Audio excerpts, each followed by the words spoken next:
राधे राधे मेरे प्यारे भाइयों बहनों माताओं व बंधुओं, चैनल में आपका स्वागत है। बंधुओं, आज शुक्रवार के दिन मैं आपके लिए लाई हूँ माँ लक्ष्मी की कथा। बंधुओं, माता लक्ष्मी की कथा शुक्रवार के दिन सुनने मात्र से माँ लक्ष्मी आपके घर में स्थायी रूप में वास करेंगी। बंधुओं, आपको सुख, समृद्धि और ऐश्वर्य की प्राप्ति होगी। बंधुओं, कथा को पूर्ण विश्वास, सच्ची निष्ठा के साथ ही सुनना, ताकि माँ लक्ष्मी का आपके घर में स्थायी वास हो सके।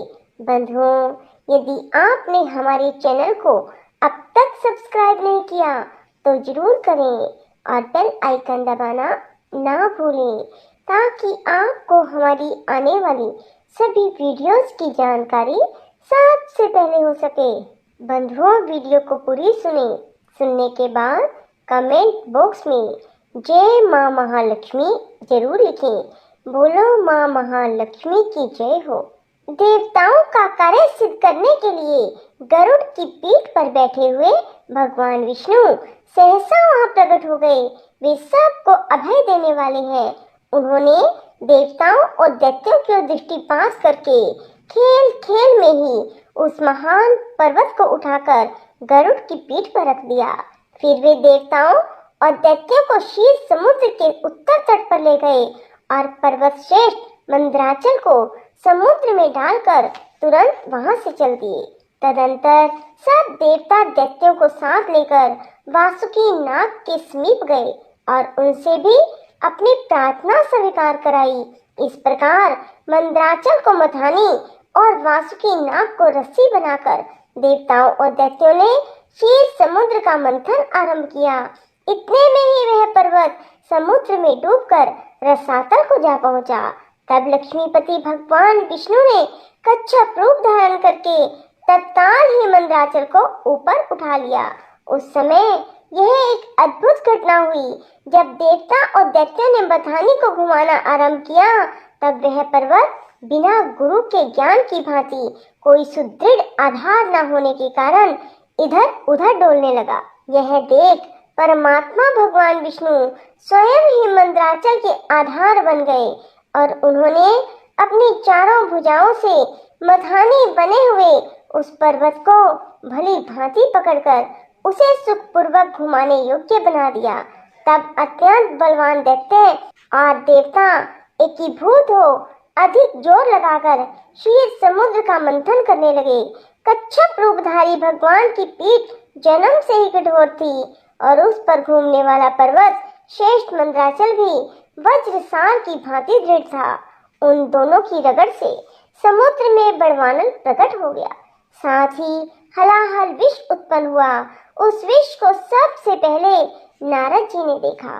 तब अमित तेजस्वी देव ऋषि ने देवताओं को पुकार कर कहा, अदिति कुमारों, अब तुम समुद्र का मंथन ना करो।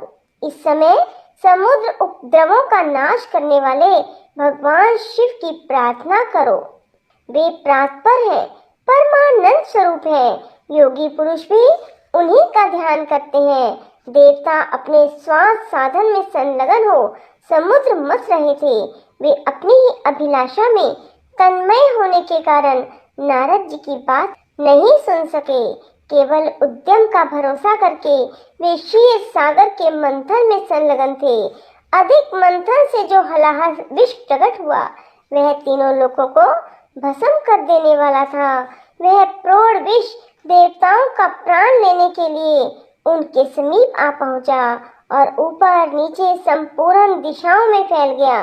समस्त प्राणियों को अपना ग्रास बनाने के लिए प्रकट हुए उस कालकूट विष को देखकर वे सब देवता और दैत्य हाथ में पकड़े हुए नागराज वासुकी को मंदराचल पर्वत सहित वहीं छोड़ भाग खड़े हुए। उस समय उस लोक संहारकारी कालकूट विष को भगवान शिव ने स्वयं अपना ग्रास बना लिया। उन्होंने उस विष को निर्दोष कर दिया। इस प्रकार भगवान शंकर की बड़ी भारी कृपा होने से देवता, असुर, मनुष्य संपूर्ण त्रिलोकी की उस समय कालकूट विष से रक्षा हुई। इसके बाद भगवान विष्णु के समीप मंदराचल की मधानी और वासुकी नाग को रस्सी बनाकर देवताओं ने पुनः समुद्र मंथन आरंभ किया। तब समुद्र से देव कार्य की सिद्धि के लिए अमृतमयी कलाओं से परिपूर्ण चंद्रदेव प्रकट हुए। संपूर्ण देवता, असुर और दानवों ने भगवान चंद्रमा को प्रणाम किया और गर्गाचार्य जी से अपने अपने चंद्र बल की यथार्थ रूप से जिज्ञासा की। उस समय गर्गाचार्य जी ने देवताओं से कहा, इस समय तुम सब लोगों का बल ठीक है। तुम्हारे सभी उत्तम ग्रह केंद्र स्थान में, चतुर्थ स्थान में, सप्तम स्थान में और दशम स्थान में है। चंद्रमा से गुरु का योग हुआ है। बुध, सूर्य, शुक्र, शनि और मंगल भी चंद्रमा से संयुक्त हुए हैं। इसलिए तुम्हारे कार्य की निमित्त इस समय चंद्र बल बहुत उत्तम है। यह गोमंत नामक मुहूर्त है जो विजय प्रदान करने वाला है। महात्मा गर्ग जी के इस प्रकार आश्वासन देने पर महाबली देवता गर्जना करते हुए बड़े वेग से समुद्र मंथन करने लगे। मथे जाते हुए समुद्र के चारों ओर बड़े जोर से आवाज उठी थी। इस बार के मंथन से देव कार्यों की सिद्धि के लिए साक्षात कामधेनु प्रकट हुई। उन्हें काले, श्वेत, पीले, हरे, लाल रंग की सैकड़ों गुम्मे घेरे थी। उस समय ऋषियों ने बड़े हर्ष में भरकर देवताओं और दैत्यों से कामधेनु के लिए याचना की और कहा, आप सब लोग मिलकर भिन्न भिन्न गोत्र वाले ब्राह्मणों को कामधेनु सहित इन संपूर्ण गौओं का दान अवश्य करें। ऋषियों की याचना करने पर देवताओं और दैत्यों ने भगवान शंकर की प्रसन्नता के लिए वे सब गौएं दान कर दी तथा यज्ञ कर्मों में भली भांति मन को लगाने वाले उन परम मंगल में महात्मा ऋषियों ने उन गौओं का दान स्वीकार किया। तत्पश्चात सब लोग बड़े जोश में आकर क्षीर सागर को मतने लगे। तब समुद्र से कल्प वृक्ष, पारिजात, चूत और संतान, ये 4 दिव्य वृक्ष प्रकट हुए।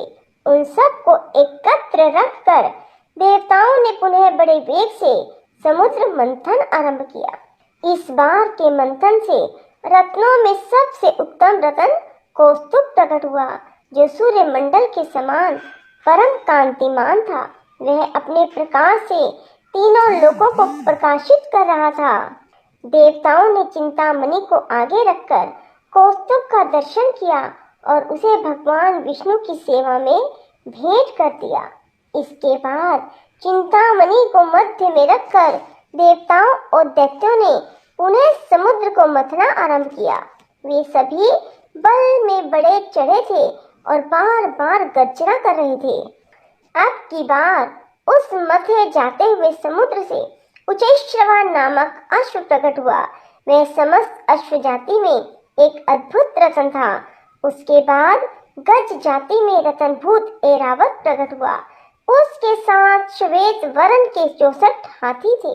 ऐरावत के 4 दांत बाहर निकले हुए थे और मस्तक से मद की धारा बह रही थी। इन सब को भी मध्य में स्थापित करके वे सब पुनः समुद्र मथने लगे। उस समय उस समुद्र से मदिरा, भांग, काकड़ा सिंगी, लहसुन, गाजर, अत्यधिक उन्माद कारक धतूर और पुष्कर आदि बहुत सी वस्तुएं प्रकट हुई। इन सब को भी समुद्र के किनारे एक स्थान पर रख दिया गया। इसके बाद वे श्रेष्ठ दानव पुनः पहले की ही भांति समुद्र मंथन करने लगे। अब की बार समुद्र से संपूर्ण भुवनों की एकमात्र अधीश्वरी दिव्य रूपा देवी महालक्ष्मी प्रकट हुई, जिन्हें ब्रह्मवेता पुरुष वेदांत विद्या कहते हैं। इन्हीं के दूसरे लोग मूल विद्या कहकर पुकारते हैं। कुछ सामर्थ्यशाली महात्मा इन्हीं को वाणी और ब्रह्म विद्या भी कहते हैं। कोई कोई इन्हीं को रिद्धि सिद्धि, आज्ञा और आशा नाम देते हैं। कोई योगी पुरुष इन्हीं को वैष्णवी कहते हैं। सदा उद्यम में लगे रहने वाले माया के अनुयायी इन्हीं को माया के रूप में जानते हैं। जो अनेक प्रकार के सिद्धांतों को जानने वाले ज्ञान शक्ति से संपन्न है, वे इन्हीं को भगवान की योग माया कहते हैं। देवताओं ने देखा, देवी महालक्ष्मी का रूप परम सुंदर है। उनके मनोहर मुख पर स्वाभाविक प्रसन्नता विराजमान है। हार और नुपुरों से उनके श्री अंगों की बड़ी शोभा हो रही है। मस्तक पर छत्र तना हुआ है। चारों ओर से चंवर डुल रहे हैं। जैसे माता अपने पुत्रों की स्नेह और दुलार भरी दृष्टि से देखती है, उसी प्रकार सती महालक्ष्मी ने देवता, दानव, सिद्ध, चारण और नाग आदि संपूर्ण प्राणियों की ओर दृष्टिपात किया। माता महालक्ष्मी की कृपा दृष्टि पाकर संपूर्ण देवता उसी समय श्री संपन्न हो गए। वे तत्काल राज्य अधिकारी के शुभ लक्षणों से संपन्न दिखाई देने लगे।